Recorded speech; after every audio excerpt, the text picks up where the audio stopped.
Daisy Jones. Can't seem to recall my true given name. Welcome to the social-engineer.org podcast number 61. Number 61! Oh, that sweet noise is no longer Michelle trying to bring the bass back to her voice.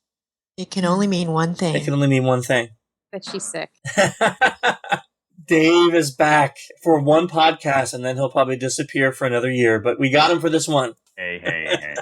I appreciate it. I'm sorry I missed all the podcasts in the past. But this is my favorite podcast. It is the only podcast I do, and I love it. Yeah, what he's saying is Brian Krebs was enough of a draw that he was willing to show up. Listen, that's not just true. hurts. That just hurts. Brian Krebs is awesome and everything, but I love hanging out with my family, and you guys are my family. Even if except where else I get to play ping sounds at?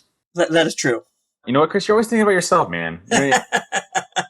Well, doesn't the world revolve around me? I did read that somewhere. It does. You know what else? You know what else revolves around you as well? No. Oh yes, Dave is back. Wait for it. Here's drum solo. Drum solo. Oh, crapola. No, turn off the video. Wow. Like you lost a ton of weight, dude. 97 pounds. 97. I know. I had stopped keeping track because you were like, another 5 more pounds. That's right. He did the tapeworm diet. I got a whole bunch of them. Yeah, you just take one and then take a pill. The crack diet. The crack diet. It's tapeworms and crack. It's a perfect mix. Yeah. And it also helps you work the 19,000 hours a day you work. That's right. Yeah. Yeah, there's a lot of hours. A lot of hours. So anyhow, Dave's back, Ping's here, Michelle's here. How are you all doing? We're all excellent. We're still in recovery mode, but yeah. Come on, it's been over a month, Michelle. I know. Over a month. Week. It's time. She's still goob at the whole show thing. I had a decade and a half of it, so she's only got, 3 years under her belt from it? With SECOM, yes. Yes, because she did take a break from teaching at Black Hat. I did. Sing. I had many years to become old and infirm. Yeah, you look really old and infirm. So let's see, what do we got going on? Let's go through it. We got training coming up. We do. Baltimore, November. That class is actually, it's over 3 Where quarters is it full. In Baltimore? It is right on the Inner Harbor. For those of you that can't see the video, Dave is holding a plastic turkey. Is it turkey hunting season? I don't know what he's doing. But our class is November 3 through 7, in Baltimore, Maryland. It's at Hilton down there. When you sign up, you get all the details and the address and stuff, but it's right in the Inner Harbor. Class is about 3 quarters full right now, believe it or not. Dave is now wearing a unicorn hat and holding a turkey. We really need to include video as part of the podcast. We really should take a couple pictures of this, I think. And so that's our last public 5-day class for 2014, and we have not yet released the 2015 schedule, but that will be coming out very soon, as a matter of fact. Now, there are a couple other things that are occurring, which is, Dave, maybe you could tell us a little bit about DerbyCon. Or not. Oh, this is great. This will definitely go on the podcast notes. What happened? Sorry. Yes. Sorry, what happened? Nothing happened, Dave. It was totally quiet, and we were talking about DerbyCon. Yes, DerbyCon. It's in about 2.5 weeks, isn't it? It is. Give us a scoop. Yeah, so we have over 140 speakers. The playing is going really great. In fact, the Mushroom Party on Saturday, Dual Core on Friday, along with a number of others. It's looking really good. I was really bummed though. I actually had I don't know if you know Johnny Lee Miller, who played Dave Murphy in Hackers. Yes. I had him lined up for being our keynote at DerbyCon, and it was all set, but unfortunately he couldn't make it. That fell out last minute. I was a little bit bummed about that. But, we still got a great lineup, great keynotes. Chris is speaking. Is it sold out? It is completely sold out. We sold out over a month and a half ago.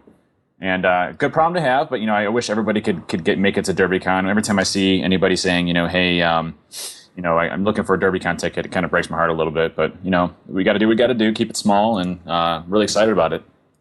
We're training. We're doing our 2-day training there. Social engineers out there. That class is full also and sold out. Thanks to the Derby folks. And then, awesome. I've been looking forward to having you. Yeah, I'm excited because I didn't make it last year, so I'm kind of excited to be back again this year. And then we're running a booth because we're sponsoring Derby, part of the sponsorship package there. So we're running a booth, and we don't really sell stuff at conferences, so we had to come up with some fun things to do. So we hired a guy who does polygraphs for a living, in courts, and he's coming in and he's going to run a little contest for us. It's going to be like, can you lie to the polygraph? We're going to do that during Saturdays. You can come and see what kind of prizes you can win for that. Are you going to be available for book signings? My books will be there at our booth for sale, both of them. But wait, does Dave have a bookseller there who's going to carry your titles? Well, I'm bringing my book. I'm bringing my book to sell. I'm doing it because the one that no starch is going, and Bill Pollock, he's great. He always does it for me if I ask him. But I didn't know ahead of time that he was going to Derby, so I didn't plan it. So I have Wiley sending me a bunch of copies to the hotel. Oh, you are a noob at this, you're going to be like, I hate hauling the 80 pounds of books around. I have a lackey coming, so I won't be doing any work. I love how you say lackey. Yeah, that person will be hating hauling 80 pounds of books around. Just so everyone knows, it's not me. It's not Michelle.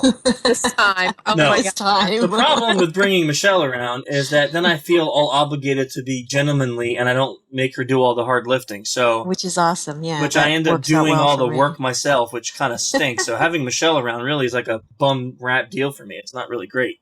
I do need Michelle at most of these events, but she's not coming this time. I'm bringing one of my new people who happens to also be my son. Colin the intern. Paid intern. He is also taking a class there. I'm putting Colin through Chris Nickerson's class. I'm actually excited about that for Colin. I'm wondering how that's going to go. Dave, what the heck are you doing? He's making us laugh. He's inspiring us. Inspiring for what? He's a Ghostbuster. To stay on point and focused. All right, you ready? Ready? Watch this. Ready? Wow.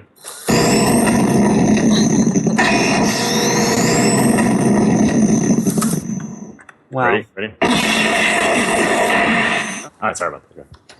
Dave Kennedy. That is just utterly ridiculous. Thanks, Dave. and we still ask ourselves why we miss him. It's SECTF report release. Well, that's probably like a big thing, right? That I should mention. Okay, so our date for release is October 27th. That will be the release of the SECTF report. Now, as of last year, we started running a free webinar that we will talk about the SECTF, the report, and go through all the details. That will be October 31st. Oh, Halloween. Halloween, yeah. So the deal is that we have not yet got the registration page, but when we do, there will only be 1,000 slots. Now, last year we filled up in like 4 or 5 days, and there was no more slots, and people were begging. And this is not some limitation I set. This is the license that we buy from GoToMeeting or whatever service we're using, and then they tell us that this is how many people you can put in, and that's all we get. We record it, and then usually within the next day or two after, we upload it to our Vimeo channel, and we'll have it on the site. So whoever missed it and couldn't get in could get it. Sign up if you're going to come and be there live. And if not, you will get the link to see it later on.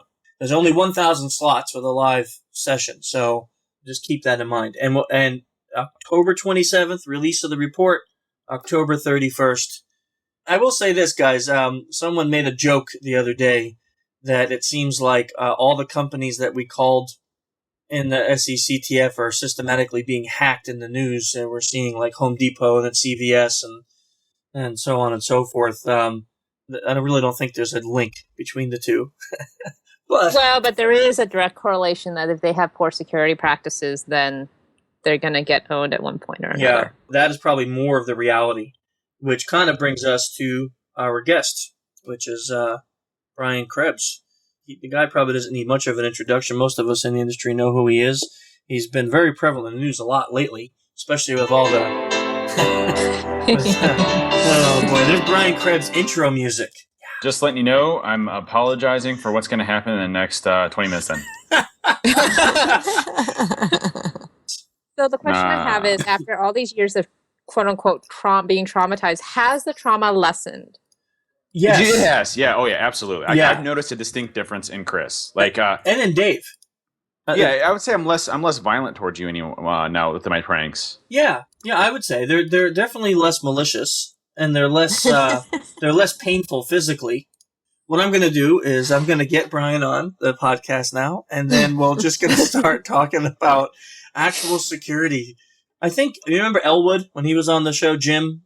No, that was before my time. Oh, that was before your time. So Jim made a really interesting statement one podcast that the reason people love podcasts in our industry is it makes them feel like they're there. They're part of the group. They're having a conversation. And when we're all joking and laughing, it makes some people feel like, hey, I'm there. I'm part of it. They can laugh with us, either from a positive or a negative standpoint when it comes to podcasting. I'm not sure. Hopefully folks are laughing at this and don't think that we're a bunch of idiots, but at the same time, it's, hey, we're idiots. So yeah, or they're laughing and going, those guys are a bunch of idiots. I'm going to listen more. We're back with our guest, Brian Krebs. Brian, nice to have you with us today. Hey, thanks for having me on. Not a problem. So we were just talking a little bit before about some of the things that are going on in the market, and I know you're very involved in that. Maybe you could just start off by telling those that are listening a little bit about yourself and what it is. As we said, what is it that you do, Brian? Yeah, so, that kind of changes from week to week, depending on what's going on. But I try to keep my fingers in a whole bunch of different pies. So from what the underground guys are doing, almost like a RSS feed of bad guys. Just kind of try to. Seriously, there are there are few really connected. Whatever they call the people who bridge a whole bunch of different social circles. And what's interesting is that the cybercrime underground is not as big as, at least the part that I spend a lot of time on, is not as big as most people would imagine. Yeah, there are a lot of lamers and hangers-on and noobs and all that. Every community has that because those are the guys that really they're the ones buying all the services that the top guys are selling, right? So it's always this balance between letting the idiots and the ankle biters on your forum and, not being bothered by them because they're really the ones who need all the help, and they're the ones buying the services that are for sale on the forums, which happen to be run mostly by the top guys. There's not a lot of them, and they all seem to know each other. And if you're willing to spend a few hours a week and just pay attention to what they're doing and talking about, you can usually stay on top of what's going on in the fraud space, at least as it relates to financial fraud. You started off as a journalist, though, and an investigative reporter. Yeah, I started off as a grunt in the newsroom. Yeah, really I was like sorting people's mail and stuff like that. So, and really just took every opportunity that I had to publish stuff to get, it didn't matter if it was for the style section or the metro section or the financials. I was just, any opportunity I got. I really didn't start doing real hard investigative stuff until, I guess, the 2005, 2006. And that's when I started getting into some of these forums and trying to perfect the art of lurking. And what's interesting, I was having a conversation with somebody about this today, is that the fraud people, the fraud fighters, if you will, I don't know, we don't really have a good name for them. The people at like financial institutions that get paid to, care about this stuff and do their best to stop it.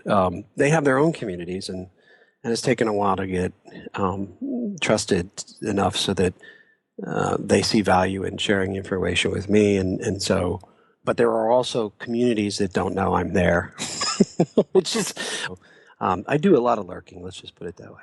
So then we jump forward from like your start in early 2000s and we come forward like a decade or so. And now you can't type in your name without seeing some kind of report on, like, just recently the Home Depot attack. I know you were talking a lot about Target when that happened, and just the list goes on and on. So what have you seen as a shift in it's almost a decade now since you said you've been doing investigative reporting into some of this, the hacking and the hardcore hacking that's going on, the malicious kind of stuff. So what do you see as a shift in what's occurring and how these attacks are actually occurring? I guess what I'm seeing is there's a whole lot more reliance on automation on both sides. So from the defensive side and the attack side, just take the attack side. You have a lot more services that are aimed at obfuscating malware, so that if you want to blast out a piece of malicious software, an email, everybody gets a different copy, right? And there are services. That's a really bustling area of services in the cybercrime underground. on the other side, companies, we've gone to one extreme, and I hope to God we're coming back in the other direction, because from my perspective, far too many organizations have just outsourced their security to some product or some idea or some service or something. And they've got all these people who are supposed to be doing security work for them, but generally end up doing grunt work just to keep the network running and everything working right, as opposed to keeping it secure. And they put all this trust in these automated tools, which, I mean, they may or may not work well. Even when they do, it doesn't seem to matter because too many organizations don't spend enough time paying attention to what those stupid things are trying to tell them. Couldn't agree anymore. Yeah, so you have companies spending massive amounts on all this security weaponry, for want of a better term, and to continue the analogy, not nearly enough boots on the ground to help them effectively man or woman all of this weaponry. So it's a sad state of affairs, and I do quite a bit of public speaking. I'm constantly trying to beat companies over the head with this, and just to say you need to sort of reevaluate how much you're relying on automation for security, because it's probably way too much. Have you seen a shift in how low-tech hacking is used in these attacks? Things like emails or phone calls or even visits or things along that line? Yeah, well, so I wrote about this after the Target breach, and everybody said, yeah, that's kind of messed up. How much information about Target's operations was available on the internet? And, even internal share names and things like this. I mean, they had any company like the size of Target is going to work with just a very large number of vendors, right? Of all shapes and sizes, and they do different things for the company. And that's just the way the business works. But the way that a lot of these organizations have it set up is they let these vendors remote into some part of their network. If that isn't completely walled off from everything else, like completely walled off, it's just a matter of time before those organizations get popped, because I don't know how you secure, Active Directory with a bunch of Windows machines and a large network. It doesn't seem at all possible or realistic that you can audit it in any sense of the real time and feel like it's secure. So especially when you've got stuff like stuff that's been around for years. This is not, you asked what things have changed. The most depressing thing is how much hasn't changed. And we have all these huge retail networks, for example, that are running Windows XP, and they're protected with Active Directory, if we can say they're protected, and they're all really ridiculously similarly vulnerable. I was thinking the same thing you were just saying, as far as, we just see the retail market falling one by one like dominoes in the last couple of weeks, or even since Target. It just seems like every couple of days there's another announcement of another breach. And healthcare.gov, right? I mean, Dave, how long ago was it that you were standing in front of the Congress saying this site's going to get hacked, and that guy sitting next to you from the government was like, nope, we run Nessus, so it's secure. And what happened yesterday, right? I mean, got hacked. Yeah. Does anybody sort of not believe their assertion that no data was taken? Not at all. No. This is a whole. No, I don't even believe that this is anywhere near the first breach. I mean, the horrendous stuff that they were doing over there, the lack of any type of security controls. I mean, I guarantee you that they've already had breaches in the past. I don't know why they even went public with this one, to be honest with you, because they're saying no data was taken. Why would they even go public with it? They're not liable to. So I don't think that's the case. And think about the report. Malware was planted on the site months ago. Nothing was taken. I mean, come on, seriously? So what kind of malware was this? Was the guy just sitting there twiddling his thumbs watching the screen? That's the kind of malware it was? What was the purpose of it? What did they do if no data was taken?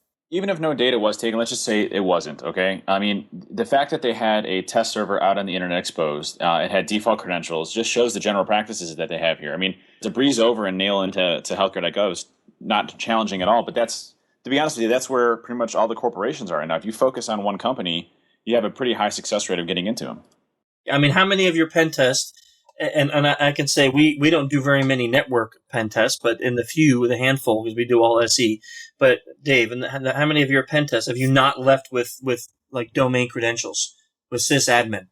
Well, if we're focusing on them, it's a very high probability. It's probably in the 90th percentile that we get in. Yeah, right. That's what I'm saying. So most pen tests end that way, which if that's a paid for pen test with limitations, you can imagine what's happening in the market for the guys who are not paid and have no limitations and don't care about the law.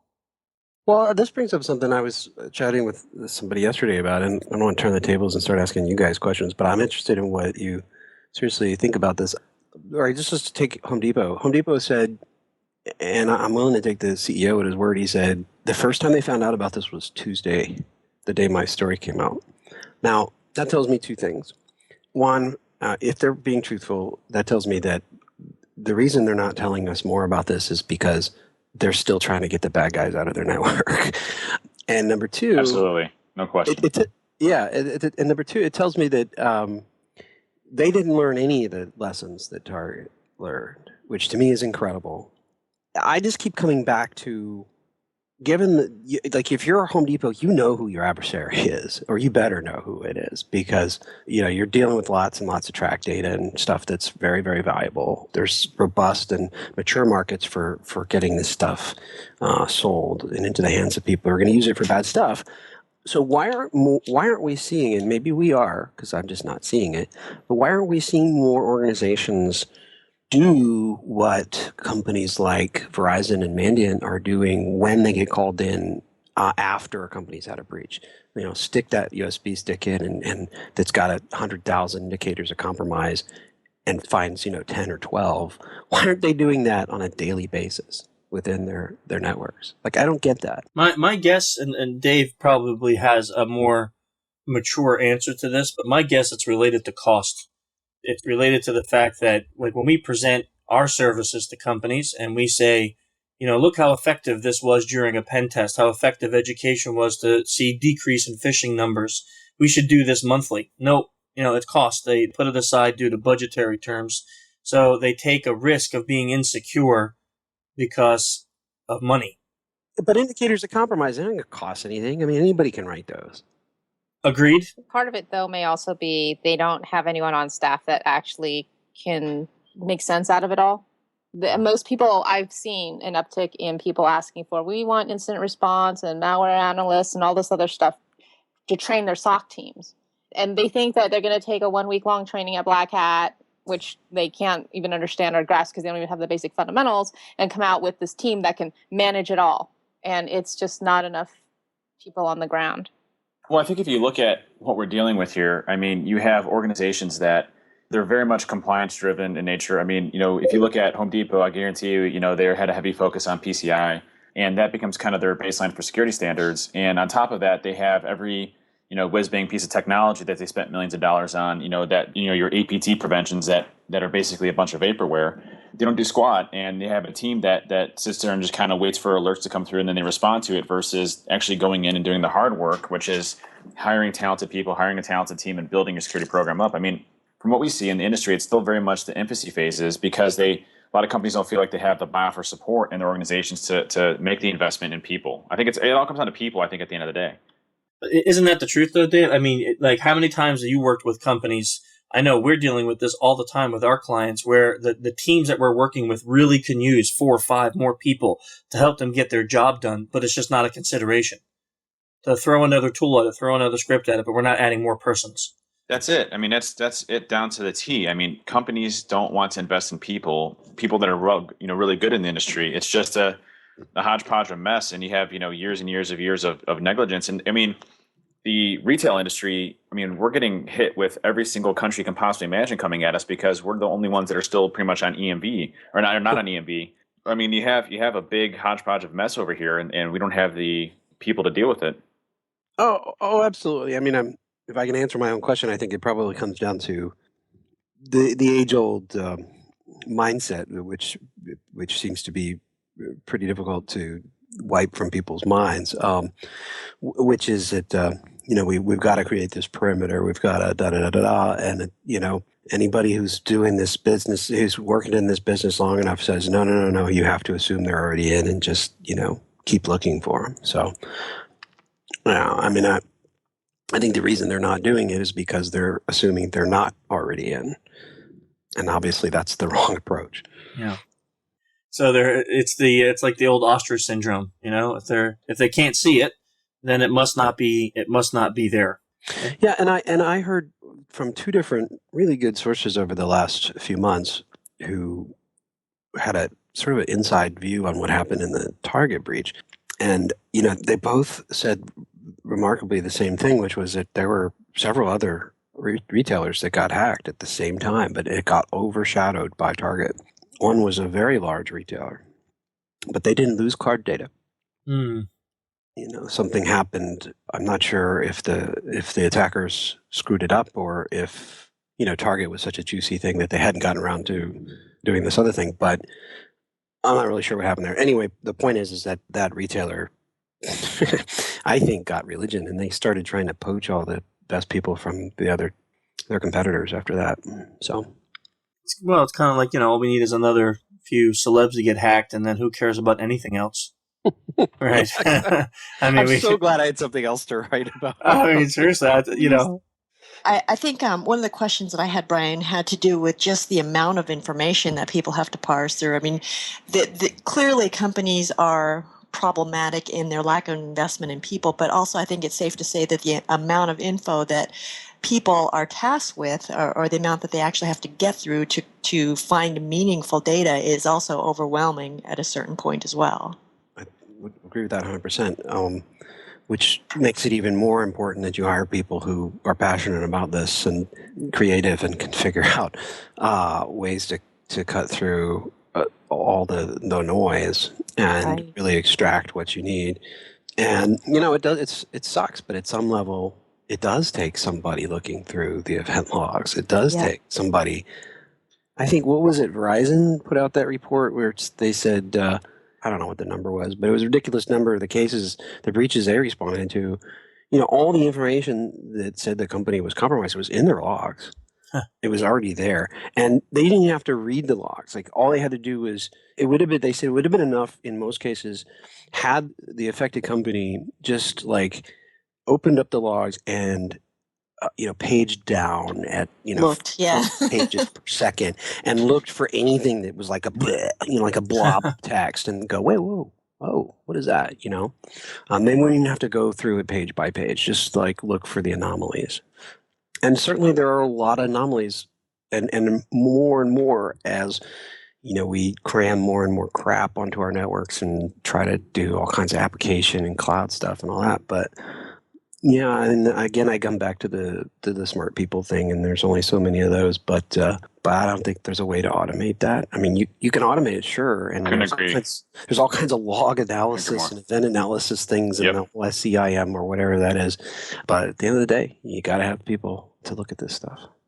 The automation piece, I think, is what's killing us. I mean, we're relying off of that technology to spit out all of our events, and until we actually have people sitting down looking at the logs, looking at events, I mean, we're going to be in the same situation.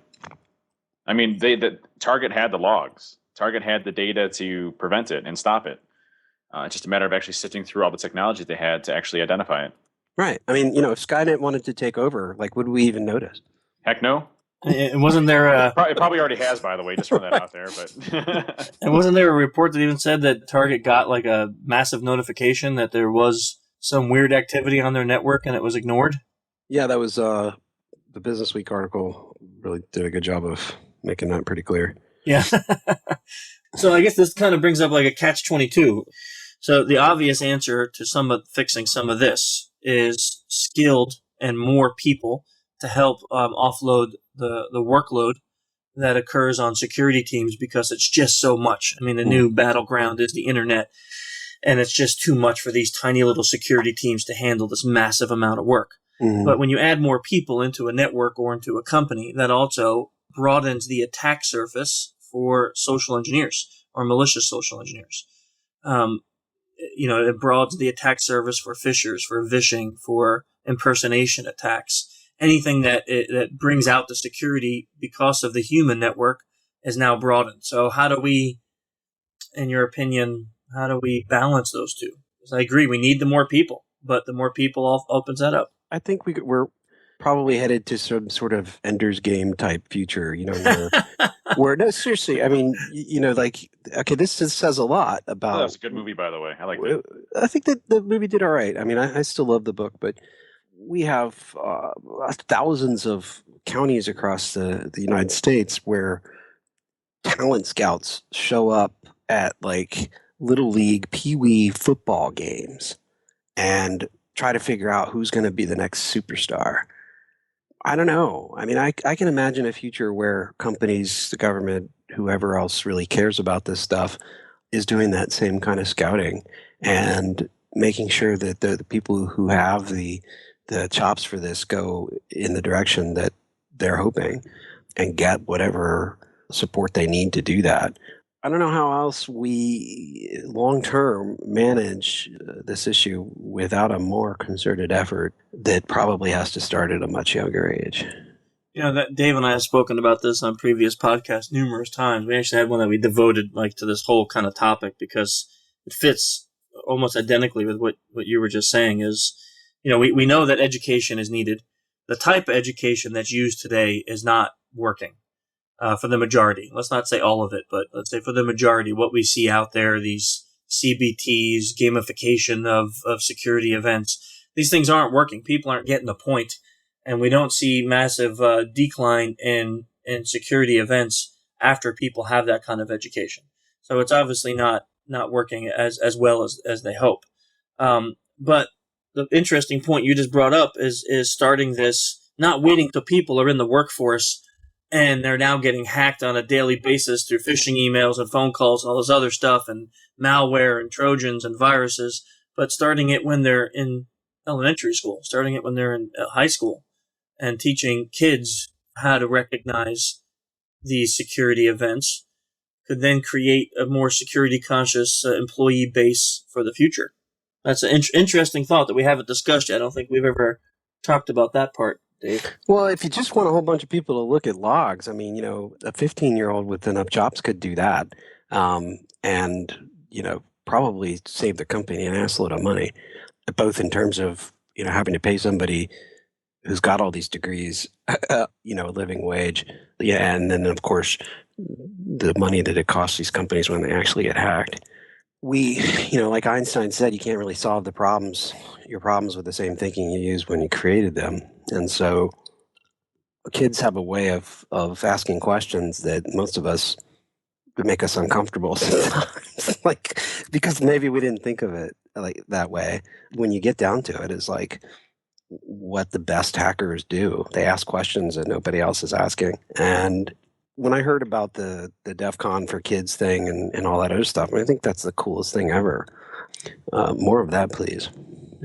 Yeah, thank you. We actually see we actually had a really good success story come out of that with our SECTF for Kids event over the last 4 years. Had a young lady who participated in it for like 2 or 3 years and really, really enjoyed all the critical thinking exercises, and it motivated her to do more in school.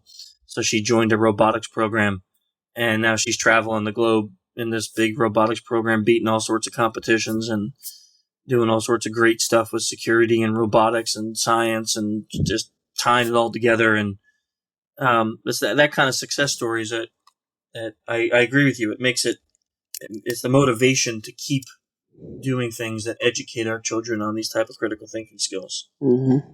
And so they're always really curious where I'm getting my information, and they'll do sometimes not so sly things to try to figure out where a piece of information came from. And oh yeah, I bet you got it from this guy. Oh, da, da, da. I'm like, yeah, I'm not going to talk about that. I would talk about something I got from you with anybody else. So stop asking. Go away.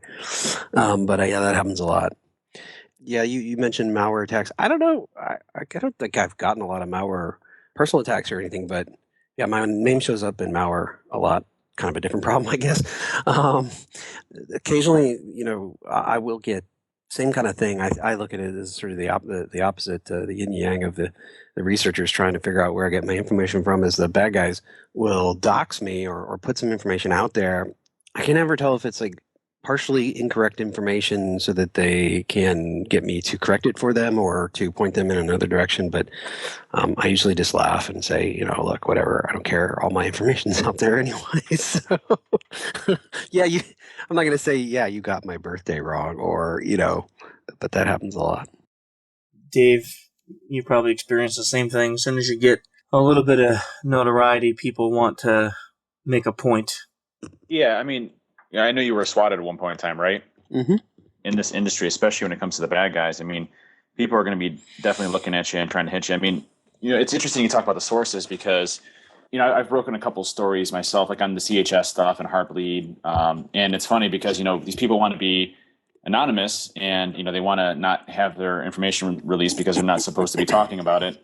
The reporters want to get exactly who your sources are so they can verify it. And you're like, well, they're like, hey, just tell me what it is so I can, make sure that I can validate it and I won't tell anybody else, I promise. I'm like, sorry, I don't trust you.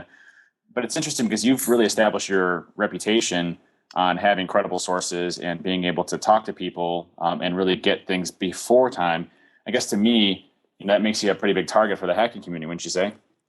Yeah, probably. I was just reading the discussion about this Home Depot, apparent breach at Home Depot, I should say, since they haven't actually owned up to it yet. But there's this long, 60-page thread on the guy who's running this card shop that's selling all their cards. And this thread is, been going on for 2 years, I think.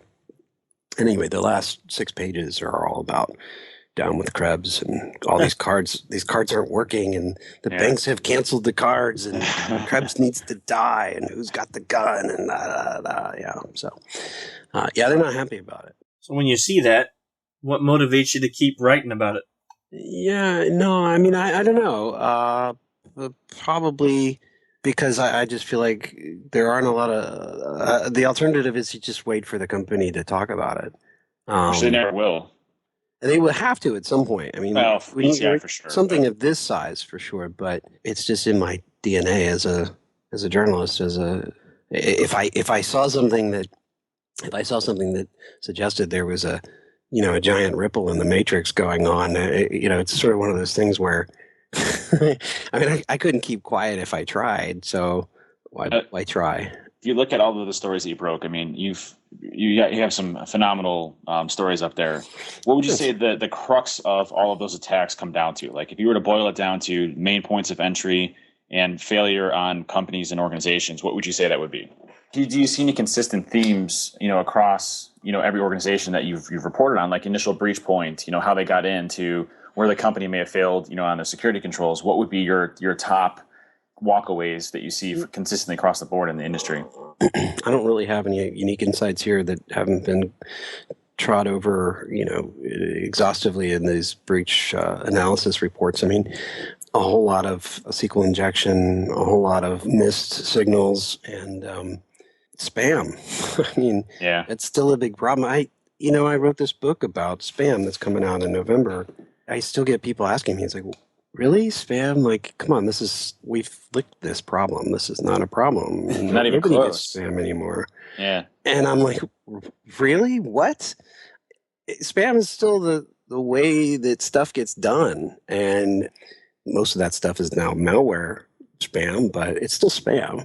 It's interesting you say that because when Chris and I started, and a few other folks started social-engineer.org a few years ago, we saw, phishing and targeted attacks and, sending, emails that contain malicious links and things like that as a major threat. And no one was really talking about it at the time. I mean, this is probably 2006 timeframe. Mm-hmm. Yeah.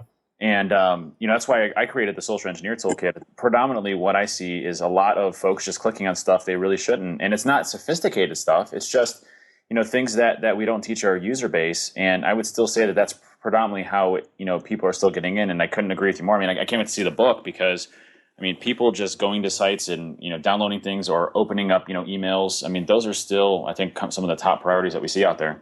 Yeah. And let's be clear. I mean, one of the things that I do spend a lot of time talking about in the book is how how tied together the pharmacy spam and the mail enhancement pills and all that crap is with the malware side of things. Because number one, in order for self-preservation to keep these spam networks up and running, obviously they have to infect all these systems and create this arms race with the security companies, antivirus, and so on and so on. But by the same token, the same guys that are sending that pill spam, when they don't have people paying them to do that, they're sending malware spam.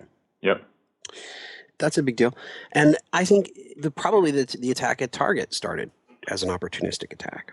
It looks like it started with a giant cut whale spam campaign. Yep. And I guess this is one of the things that's changed for the worse, security-wise, because the Chinese APT style attacks have done this forever. But this is sort of a new. Let's just say I think we're seeing it more often and more frequently in traditional sort of Eastern European launched attacks, and that is more situational awareness. I tell this story because I still can't believe it. A few years ago, I was reporting just a ridiculous number of stories about companies that were losing hundreds of thousands of dollars a piece to these account takeovers, and I had a fantastic vantage point on what the bad guys were doing.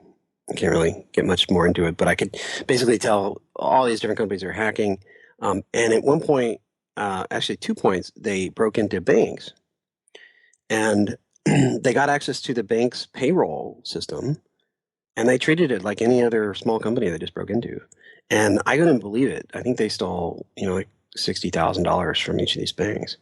And if that happened today, I think they'd probably figure out they're in a bank, because now they're getting better about. So they start off with this opportunistic stuff that's just a giant spam shotgun blast, and then they go through and they say, all right, what do we want to use this system for? Okay, spam, credential harvesting. Okay, over there.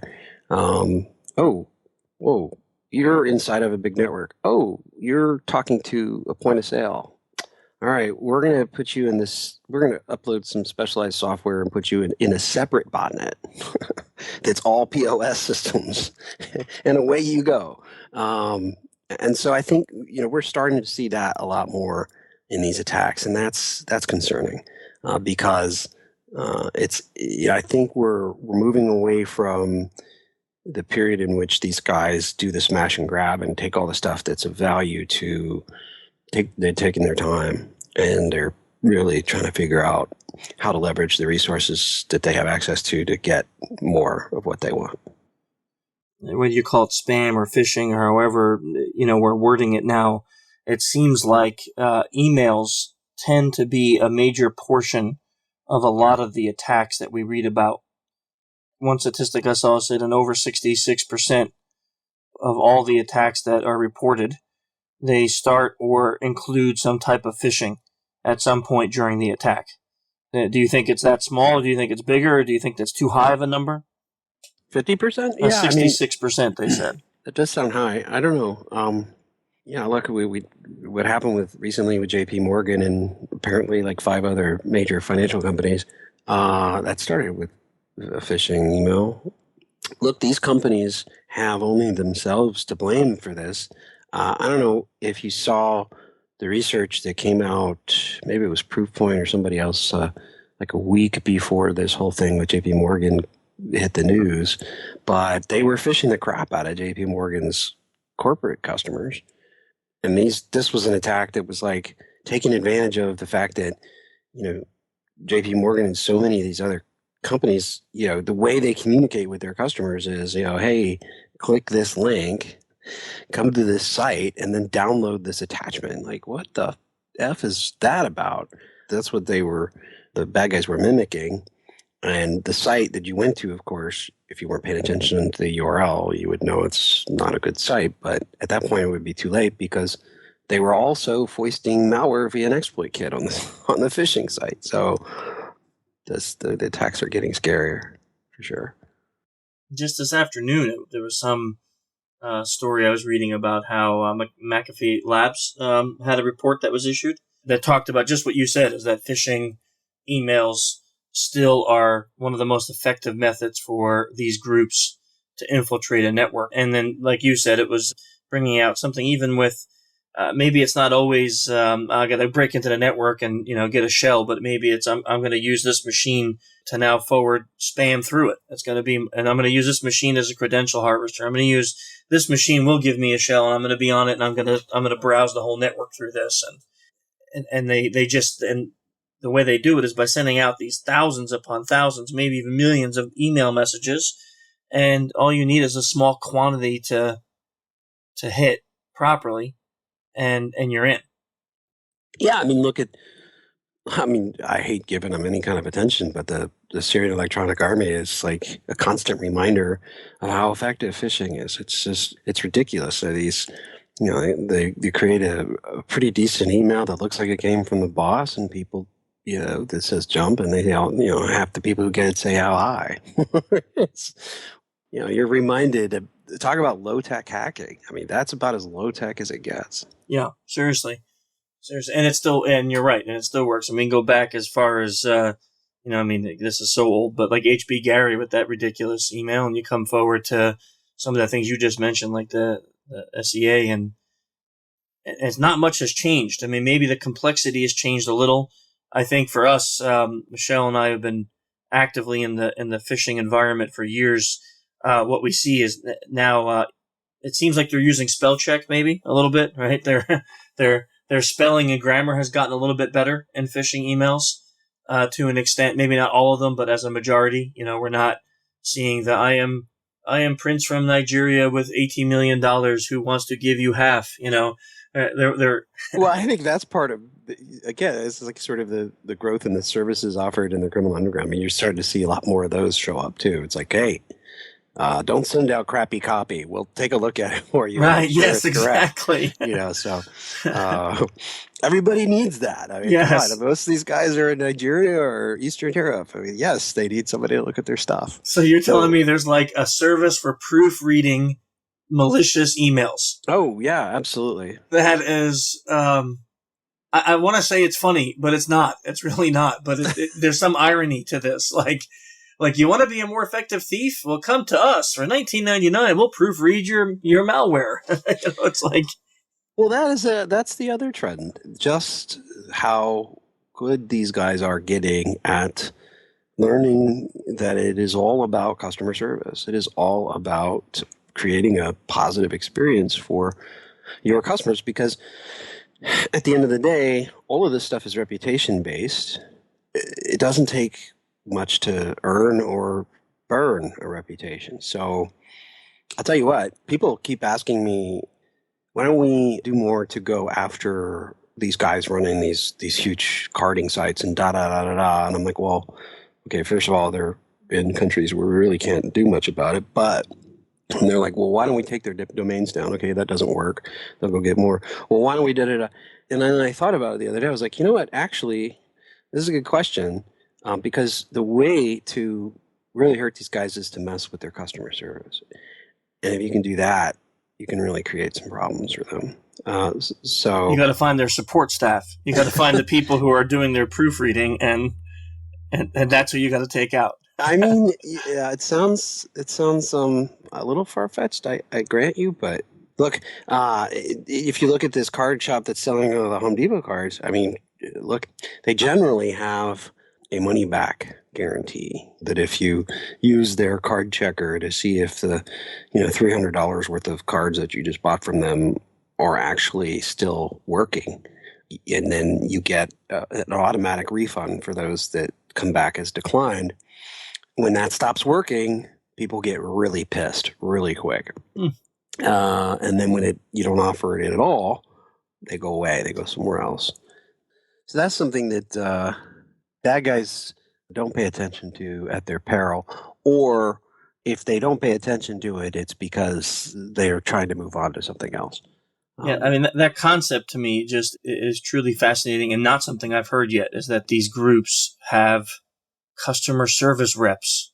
And it's sad to say, at least from your description, it sounds like their customer service is better than most of the vendors that I use for actually paid legal services. No, it's outstanding. It's outstanding. And like if AT&T offered me money back if my phone ever failed or if I couldn't complete a call, That'd be the best customer service ever. You know? Well, the guys that are serious about their operations have 24/7 support.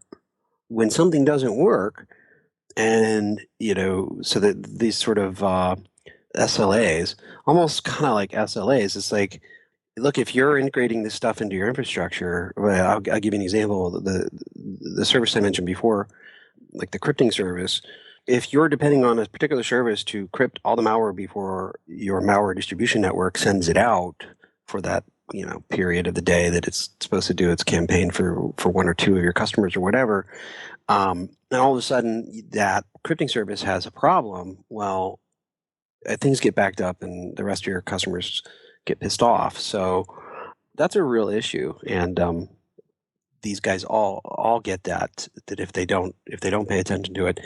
This is something actually I talked about in the book. So it's not really I think it's not really a recent development, but I think it's more bad guys kind of have this basic understanding now. But I profile several of the top bot masters in the book and talk about their operations. And one of the guys is he co-developed and funded the development of the Cut Whale botnet. He's sort of the Virgil in the underworld for me in this book. And we talked for a long time on instant message because I was able to identify who he was in real life, and he was like, I don't really want you to use my information in your book. And then we talked for months and months, and then eventually I kept asking him, and he goes, okay, don't use my screen name. You can use my real name. Just don't use it. Which tells you something about their level of concern about getting in trouble for the stuff they're doing over there. He was more concerned that his clients would know that he was talking with a journalist than police or something. But he said that the guys running Cutwheel had a 24/7 operation. In fact, they paid people 5 to 7 people in their office during the week, and on the weekends they had 2 guys that were on 24/7 call.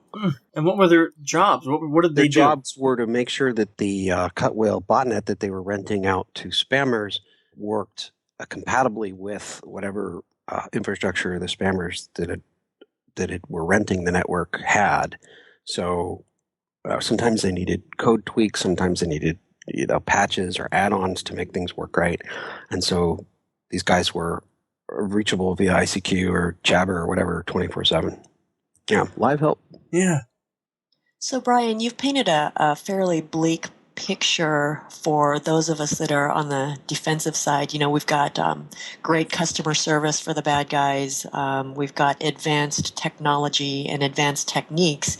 So for those of us in the security industry, we can sit and talk about what's wrong and what's going wrong and what we're doing wrong. But do you have any sort of thoughts on Do I have any happy news for you? Yeah. Do we have any happy news, or do you have any recommendations for where we need to go as defenders? And I know that's like a huge general question, but really, I think a lot of our listeners are really looking for ways that they can make their companies and their organizations immediately safer or immediately at least more aware of the problems and keep them up on what's going on. It's really hard. Defending is so much harder than attacking for all the obvious reasons, but the bad guys have a much purer motive, Sure. They're very directed, and I don't know, other than, like I said earlier, just trying to focus more resources on doing a better job and using the resources that you have available to you, human and otherwise, and really re-architecting your security operation to a security and incident response operation, as opposed to, and that's fundamentally a mind shift that has to occur at most organizations. And unfortunately, I'm a big believer in this, but unfortunately, this generally does not happen within organizations without it starting at the top of the organization. You can really tell if you get a chance to spend time with people in organizations where they do have that buy-in at the top, you can really tell, both in the resources that they have, their mission, and their success, frankly. And you can tell in companies that don't have that, because guess what? They eventually have Titanic disasters. You can't hide that, So really, for us, it's just going to become a matter of survival as organizations, because, as you said, defense is so much more difficult. We're always in a reactionary mode. It seems like at this point in time, anyway. And so I'm constantly amazed as I talk to companies how much they still tend to think of, and I know lots of people in this industry cringe at the use of the word cyber, but I'm just going to use it because, that's what the geezers at these companies talk about. They still think that there's a separation between the physical security and everything else and their day-to-day operations and computer security and network security and all that other stuff. And again, it sounds trite, but any organization that doesn't understand that their entire business grinds to a halt if this stuff doesn't work right, deserves to be put out of business because they're not future-proofing their businesses. Right. Look, there's no separation between how the business succeeds or if it does and how they treat cybersecurity. Sure. Excellent point. So, Brian, if people want to find out more about you, where can they go? Where can they go on the web to follow you? Yeah, KrebsOnSecurity.com. That'll do it. It's KREBBS, right? 2 B's? One B. 1B. KREBS. Word on, word security. Almost together.com. And then I know you're pretty active on your Twitter account, so people can come there and follow you there too. Yeah, occasionally I get on rants about stuff. I'm more sort of retweeting other people's stuff and occasionally just tweeting out stuff that I'm working on. I got a little carried away the other night on Twitter. Somebody happens to all of us, man. Trust me, happens to all of us. I forget what it was, how it came up. That's right, Target.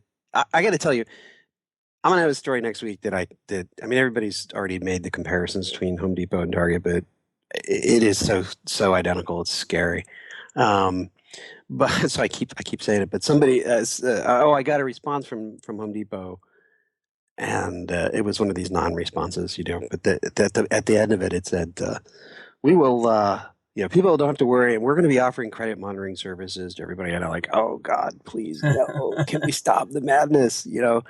Obviously, so I started going off about how credit monitoring service is absolutely nothing for existing account fraud, and can we please stop this already? And how about we do this? We just, instead of having companies have the knee-jerk reaction to provide credit monitoring service, how about we do it so that if the breach occurs in September, or is discovered in September, we do the ice bucket challenge, right? The company has to give N number of dollars per breached record to whatever September's charity is. You know what I mean? Let's just at least make it worthwhile for somebody instead of throwing this money away. Because frankly, there have been so many breaches.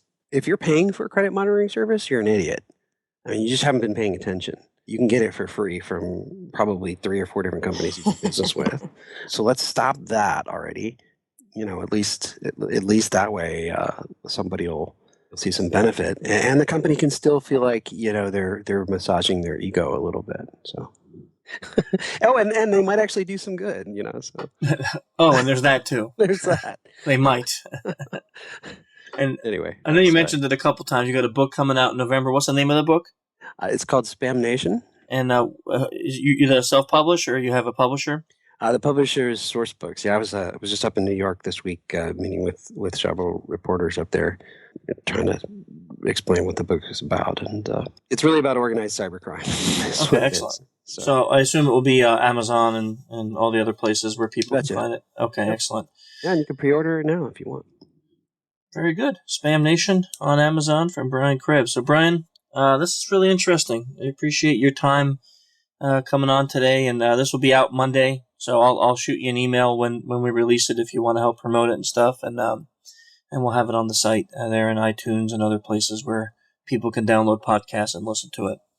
Fantastic. Well, thanks for having me on. I enjoyed the conversation, and I'm sorry it took so long. I still can't believe how busy this year has been. We're saying the same thing, so don't worry. We really are. All right, great. Well, thanks, you guys. No problem. You have a great day. All right, take it easy. Have a good weekend. You too. Bye. Bye. Okay, well, another great podcast, guys. Still kind of, it's like a ironic chuckle because I don't want to say I'm laughing, but at the concept that all of these hacker groups have customer service reps. Yes, sad and funny at the same time. Sad and funny. Isn't that the definition of irony to some Yes, extent? I guess you're right. It's millions of dollars, right, that they're talking about. So it's big business. Yeah, no, I get it. I guess I just never, like Michelle and I, when we give speeches or we do awareness training, we make this joke that, it seems like the phishers are using spell check because what we have seen in the last 3 or 4 years of doing this professionally is the emails have gotten more intelligent and they have gotten better. And as it turns out, they are. And yes, and as it turns out, they are using a real spell check organization that is doing that. So now it's no longer a joke. It is an actual reality. That blows my mind. I wonder if it's just some poor student whose English is a second language but speaks it really, really well in a, emerging economy, and they're paid by the word. I'm going to imagine from what he said, it sounds like it's probably an organization that came to them because there has to be trust. There has to be some kind of trust factor because you're going to be communicating and contacting people that are knowingly committing illegal acts. And there may be a percentage at play. If you see an increase in your take-in, some kind of thing like that. I mean, think about it. He said that group running that massive botnet had 24-hour customer service to make sure the botnet was up running. Isn't that crazy? That's nuts. I mean, yeah, that's what they're rolling with, though, man. I mean, I guess it makes sense, right? Some massive hacker group comes to... Well, they want to maximize the downtime, right? Yeah, right. And they say, look, we'll pay you $1 million to have your... We'll pay you $1 million to have your botnet, at our beck and call. You want to make sure that thing's running tip top. Oh, yeah. Not going down. Okay, guys. Well, another awesome. Great one. And great podcast. Dave, we will see you very soon over at Derby. DerbyCon. And I'm sure that it will be safe and family fun. So you know how to get us.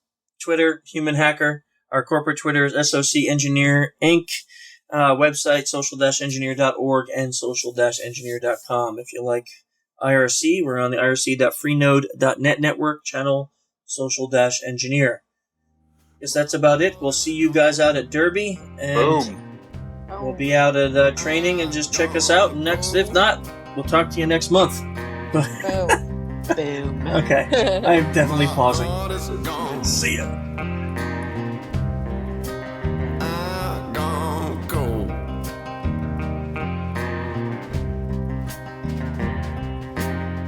The path gives way to a cold winter field. The ground below, hard as steel. Beyond the hill, a distant song, but that hill keeps going on and on. My heart is gone. I've gone cold.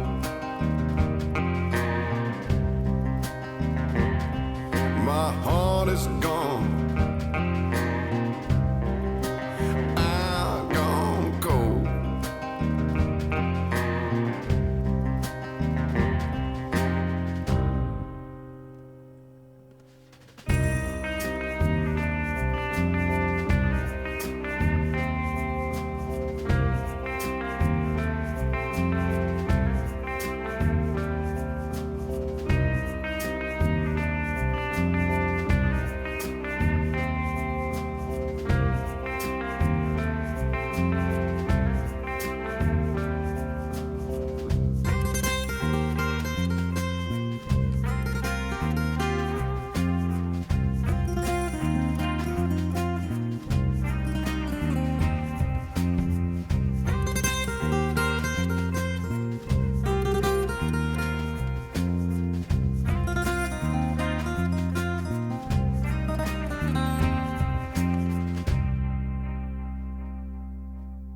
Swan boats and daisy chains.